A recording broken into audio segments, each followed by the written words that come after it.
మనకు బోర్లు నుంచి వాటర్ తక్కువగా వచ్చినప్పుడు ఒక స్టోరేజ్ ట్యాంక్ని ఏర్పాటు చేసుకొని ఆ స్టోరేజ్ ట్యాంక్లోకి మన బోర్లను వేసుకొని ఆ స్టోరేజ్ ట్యాంక్ ఇంకొక మోటార్ ఫిట్ చేసుకొని అలా మనం డ్రిప్కి కానీ లేదా స్ప్రింకర్స్ కానీ లేదా కట్టుకోవడానికి కానీ ఇలా యూజ్ చేస్తూ ఉంటాం అనమాట.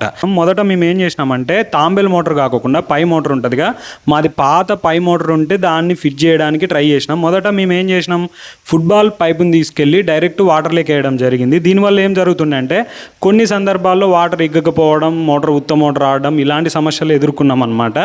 మేము ఈ సమస్యకి పరిష్కారంగా ఏం చేసినామంటే స్టోరేజ్ ట్యాంక్ ఏదైతే నీళ్ళు బయటికి పోవడానికి మనం ఒక పైప్ ఫిట్ చేస్తాం కదా, ఆ పైప్కి కంప్లీట్గా డైరెక్ట్ మేము కనెక్షన్ ఇవ్వడం జరిగింది. దీనివల్ల ఏం జరుగుతుందంటే మాకు వాటర్ ఇగ్గదు. మనకు రాత్రిపూట కూడా మేము మోటార్ పెట్టి వచ్చినా కూడా ఎలాంటి ప్రాబ్లం లేకుండా మోటార్ రన్ అవుతూ ఉంది. ఈ విషయం కొంతమందికి తెలిసిండొచ్చు, కొంతమందికి తెలియకపోవచ్చు.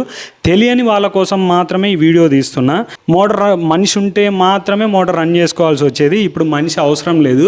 ఆటో స్విచ్ చేస్తే ఆటోమేటిక్గా ఎనీ టైం మనకు వాటర్ కావాలంటే ఆ టైంలో వాటర్ ఈ మోటార్ పోయడం జరుగుతుంది. ఇలాంటి యూస్ఫుల్ కంటెంట్ మీరు ఇంకా కావాలనుకుంటే మన ఛానల్ని సబ్స్క్రైబ్ చేసుకోవడం మాత్రం మర్చిపోకండి.